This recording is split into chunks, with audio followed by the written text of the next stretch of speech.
हाँ तो प्यारे बच्चों, गुड मॉर्निंग। आज हम लोग क्लास 10th की जो हमारी काव्य खंड की पहली चैप्टर चल रही थी, हिंदी बुक की गोधली बुक की, हिंदी गोधली बुक की काव्य खंड जो चल रही थी हमारी, जो हम राम नाम में बिठते जगी जन्मा चैप्टर पढ़े थे, उस चैप्टर की सारी ऑब्जेक्टिव क्वेश्चंस को आपके बीच लेके आए हैं। चलिए लेट न करते हुए हम लोग सीधे ऑब्जेक्टिव क्वेश्चंस पे चलते हैं और वे सारी क्वेश्चंस आपके एग्जाम के लिए काफ़ी इंपॉर्टेंट रहने वाली है। वैसे क्वेश्चन को हमने कलेक्ट करके रखा है आपके बीच, जो कि क्वेश्चंस अभी तक में बिहार बोर्ड में कई बार पूछी जा चुकी है और पूछने की संभावनाएं हैं। वैसी सारी क्वेश्चंस को हम आपके बीच रखे हैं। चलिए लेट न करते हुए सीधे हम लोग क्वेश्चन पे आते हैं और पहला क्वेश्चन है हमारा कि सिख धर्म के बारे में बताया गया है कि सिखो धर्म, ठीक है, सिखो धर्म के 10वें गुरु, सिख जो धर्म है हमारा, उसके 10वें गुरु का नाम क्या है, उसके 10वें गुरु का नाम क्या है इस बारे में बताया गया है। तो इसका 10वें गुरु का नाम क्या है, तो गुरु गोविंद सिंह नाम है। क्या नाम है जी, तो गुरु गोविंद सिंह नाम है, जो कि हमारा क्या है, तो सिख धर्म के 10वें गुरु हैं। चलिए आगे देखते हैं हम लोग, अगली क्वेश्चंस को देखेंगे। इसके बाद हम लोग लेट ना करते हुए सीधे दूसरे क्वेश्चन पे चलेंगे। दूसरा क्वेश्चन क्या है कि गुरु नानक साहब, ठीक है, क्या बताया गया है कि गुरु नानक साहब की रचनाओं को, ठीक है, क्या कहा जाता है, यानी कि आपको बताया गया है कि गुरु नानक साहब की रचनाओं को क्या कहा जाता है, ठीक है, किस नाम से उनकी रचनाएं प्रसिद्ध है, इसके बारे में बताना है।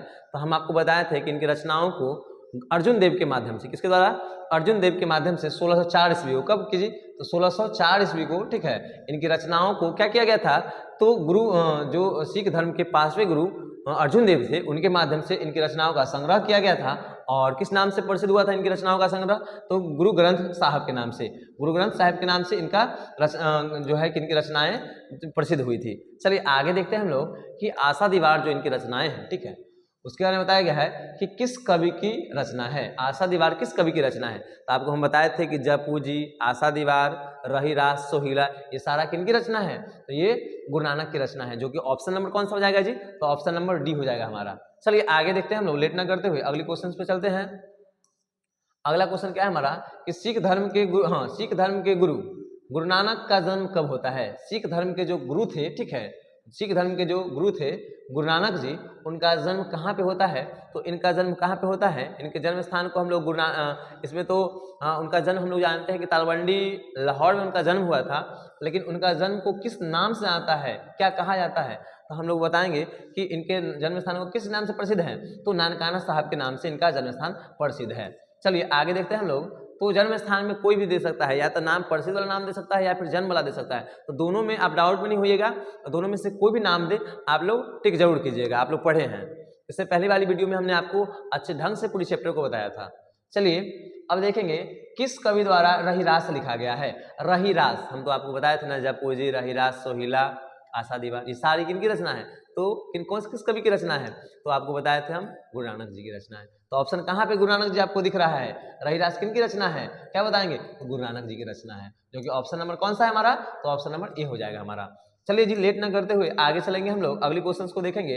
अगला क्वेश्चन क्या है कि सिख के, बताया गया है कि सिख के धर्म गुरु, ठीक है, सिख के धर्म गुरु गुरु नानक किस भक्ति धारा के कवि थे, तो ये निर्गुण भक्ति धारा के कवि थे। किस धारा के कवि थे, तो निर्गुण भक्ति धारा के कवि थे। चलिए आगे देखते हैं हम लोग, अगली क्वेश्चन को देखते हैं। अगली क्वेश्चन को देखेंगे हम लोग, क्या बताया गया है कि सिख धर्म के गुरु, सिख धर्म के जो गुरु थे हमारे, ठीक है, सिख धर्म के गुरु गुरु नानक का जन्म कब हुआ था। इनका जन्म कब बताए थे, तो 15 अप्रैल, हमने आपको बताया था कि 15 अप्रैल कब हुआ था जी, तो 15 अप्रैल 1469 ईस्वी को इनका जन्म होता है। कहाँ पे, तो तालवंडी ग्राम लाहौर जिले में इनका जन्म होता है, जो कि नानकाना साहब के नाम से प्रसिद्ध है। तो हमने बताया था 1469, 15 अप्रैल 1469, कहाँ पे दिख रहा है 1469, तो ऑप्शन नंबर डी हो जाएगा हमारा, 1469 ईस्वी को इनका जन्म होता है। चलिए आगे देखते हैं हम लोग, आगे देखेंगे 1469 भी आप याद रखिएगा तो आपसे क्वेश्चन बनेगा, 15 अप्रैल उनका डेट। चलिए क्या बताएंगे, गुरु नानक का जन्म स्थान कहाँ है। इन गुरु नानक का जन्म स्थान पूछा है, तो तालवंडी लाहौर आपको बताए थे ना, और किस नाम से प्रसिद्ध है ये तालवंडी लाहौर, कहाँ पे है, तो पाकिस्तान में है, किस नाम से प्रसिद्ध है, तो क्या बताएंगे कि नानकाना साहब के नाम से प्रसिद्ध है इनका जो जन्म स्थान था। चलिए आगे देखते हैं हम लोग, अगली क्वेश्चन को देखेंगे हम लोग लेट ना करते हुए, कि गुरु नानक के पिता का नाम, मूल नाम क्या था, इनके पिता का मूल नाम क्या था, तो हमने आपको बताया था कालूचंद खत्री। क्या नाम बताया था, कालूचंद खत्री। इनकी माता क्या बताया था, तो तृप्ता। इनकी पत्नी का नाम क्या बताया था, तो सुलक्षणी, ठीक है। इनकी माता का क्या नाम बताया था आपको, माता कौन थी, माता इनकी कौन थी, तो तृप्ता थी, तृप्ता क्या थे, तो तृप्ता इनकी माता का नाम था। और पत्नी कौन थी, पत्नी के बारे में पूछ दे कि इनकी पत्नी कौन थी जी, तो सुलक्षणी, क्या नाम था, सुलक्षणी इनकी पत्नी का नाम था। और पिता का क्या बताए थे? तो पिता का नाम तो इसमें दिया नहीं गया है। हाँ, इनके पिता का नाम था कालूचंद खत्री, है तो कालचंद्र लिखा हुआ है, यहाँ पे होना चाहिए कालूचंद खत्री। कौन सा होना चाहिए? कालूचंद खत्री, जो कि ऑप्शन नंबर कौन सा हो जाएगा जी हमारा? ऑप्शन नंबर कौन सा हो जाएगा? तो हमारा ऑप्शन नंबर सी हो जाएगा, कालूचंद खत्री। चलिए आगे देखते हैं। लालचंद खत्री नहीं, कालूचंद खत्री। चलिए अगला क्वेश्चन कौन सा है कि निर्गुण उपासक, ठीक है, निर्गुण उपासक, हाँ निर्गुण उपासक गुरु नानक के माता जी का क्या नाम था? इनकी माँ का नाम पूछ दिया हमने, आपको बताया था तृप्ता। इनकी माता का नाम क्या है? तो तृप्ता। आपसे यहाँ तृप्ति लिखा हुआ है, ठीक है, तो ये नहीं होगा, ठीक है, सुलक्षण ये भी नहीं होगा, सुलक्षणीय लिखा हुआ है, सुशीला, ये सब नहीं होगा। कौन सा हो जाएगा? तो तृप्ता हो जाएगा इनकी माता का नाम। इनकी पत्नी का नाम याद है ना आप लोग को? कहीं अगला क्वेश्चन, हाँ बिल्कुल अगला क्वेश्चन वही है कि सुलक्षणी गुरु नानक की कौन थी? सुलक्षणी गुरु नानक की कौन थी? तो गुरु नानक जी की पत्नी थी। कौन सी? तो पत्नी थी। ऑप्शन में कौन सा है? बहन थी, माँ थी, मौसी थी, पत्नी थी। कौन थी? तो गुरु नानक की पत्नी थी, सुलक्षणी पत्नी थी ना जी। तो क्या बताएंगे? ऑप्शन नंबर डी हो जाएगा हमारा। आगे क्वेश्चंस को देखेंगे हम लोग। अगला क्वेश्चन क्या है कि गुरु नानक ने पद किस, गुरु नानक के पद, ठीक है, गुरु नानक ने पद के बारे में बताया गया है, ठीक है, पद किस भाषा में लिखा था? गुरु नानक के पद किस भाषा में लिखा था? तो हम बताएंगे पंजाबी मिश्रित क्या बताएंगे? तो ब्रज भाषा में, पंजाबी मिश्रित ब्रज भाषा में इनकी जो है कि पद लिखी गई है। चलिए आगे देखते हैं हम लोग। आगे देखेंगे हम लोग कि सिख गुरु, हाँ क्या बताया गया है कि सिख गुरु गुरु नानक ने जन्म स्थान को क्या कहा जाता है? सिख धर्म के जो गुरु हैं गुरु नानक, उनके जन्म स्थान को क्या कहा जाता है? तो हम क्या बताएंगे जी? इनके जन्म स्थान को क्या कहा जाता है? तो नानकाना साहब के नाम से इनका जन्म स्थान प्रसिद्ध है। तो ढेर सारा क्वेश्चन बनता है जन्म स्थान से, जन्म से इनका। चलिए जी आगे देखेंगे। ननकाना साहब कहाँ पे है? ननकाना साहब कहाँ पे है वर्तमान समय में? तो हमने आपको क्या बताया था? ये लाहौर पाकिस्तान, कहाँ है? पाकिस्तान में पड़ता है। कहाँ पड़ता है जी? पाकिस्तान में, जो कि ऑप्शन नंबर कौन सा हो जाएगा? तो ऑप्शन नंबर ए हो जाएगा, बी हो जाएगा हमारा, बी हो जाएगा। क्या बताया? अगला क्वेश्चन क्या है 15 नंबर कि गुरु नानक जी की प्रमुख रचना है, इनमें से कौन कौन सी रचनाएं प्रमुख है? सोहिला तो है, यह गुरु नानक जी की, जपूजी भी है, आशा दीवार भी, ये तीनों रचनाएं क्या है? तो किनकी है? तो किनकी है जी? तो गुरु नानक जी की है। ऑप्शन नंबर डी में देखिएगा, इनमें सभी जी, गुरु नानक जी की रचना कौन कौन सी है? तो तीनों है रचना, इनमें सभी, यानी कि ऑप्शन नंबर कौन सा हो जाएगा जी? तो ऑप्शन नंबर डी हो जाएगा, क्योंकि तीनों रचनाएं किसकी है? तो गुरु नानक जी की है।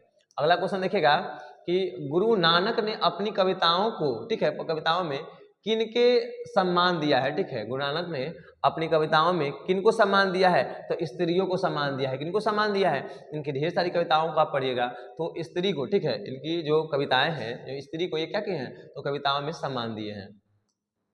आगे देखिएगा क्या बताया गया है, किस संत कवि द्वारा विदेशी आक्रमणकारियों के विरोध में आवाज उठाई थी? किस संत कवि, ठीक है, संत कवि द्वारा विदेशी आक्रमणकारियों के विरुद्ध आवाज उठाई गई थी? हम बताएंगे क्या बताएंगे? तो गुरु नानक जी के द्वारा। किसके द्वारा उठाया गया था आवाज?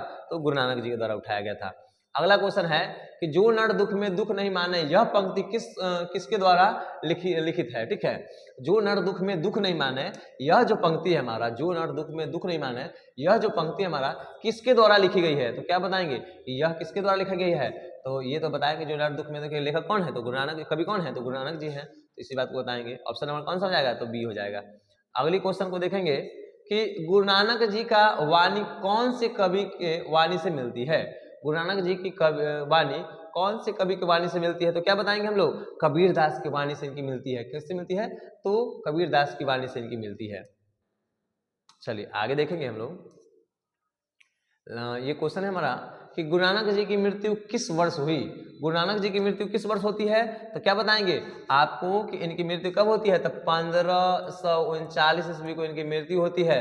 और मृत्यु के समय इनके मुख से क्या निकलता है जी? तो वाहे गुरु निकलता है, वाहे गुरु, ठीक है, क्या निकलता है? वाहे गुरु इनके मुख से निकलता है, ठीक है, मृत्यु के समय। इस सारी बातों को बताएंगे। आगे चलिए देखते हैं अगला क्वेश्चन, अगला और लास्ट क्वेश्चन है ये, अगला और लास्ट क्वेश्चन है। किस नंबर क्वेश्चन? इतना ही ऑब्जेक्टिव क्वेश्चन है। इससे क्या बताएंगे कि सिख धर्म के प्रवर्तक किसे माना जाता है? सिख धर्म का प्रवर्तक किसे कहा जाता है? किसको माना जाता है सिख धर्म का प्रवर्तक? अर्थात प्रवर्तक का मतलब क्या बताते हैं? स्थापना करने वाला, संचालन करने वाला। किसको माना जाता है? तो गुरु नानक को। आपको हम अंतिम लाइन में आपको बताए थे कि जो गुरु नानक है, हमें गुरु नानक को सिख धर्म का प्रवर्तक कहा जाता है। तो कौन सा हो जाएगा ऑप्शन नंबर कौन सा हो जाएगा हमारा, तो ऑप्शन नंबर ए हो जाएगा हमारा। चलिए जी, इस वीडियो में हम लोग यहीं तक बात करेंगे। अगले वीडियो में फिर हम लोग सब्जेक्टिव क्वेश्चंस को लेके आएंगे और वैसे क्वेश्चंस आपके बीच रहेगा जो क्वेश्चंस के आपके एग्जाम में पूछे जा चुके हैं और पूछने की संभावनाएं होंगी, वैसे सारी क्वेश्चंस को हम आपके बीच रखेंगे। जय हिंद, धन्यवाद।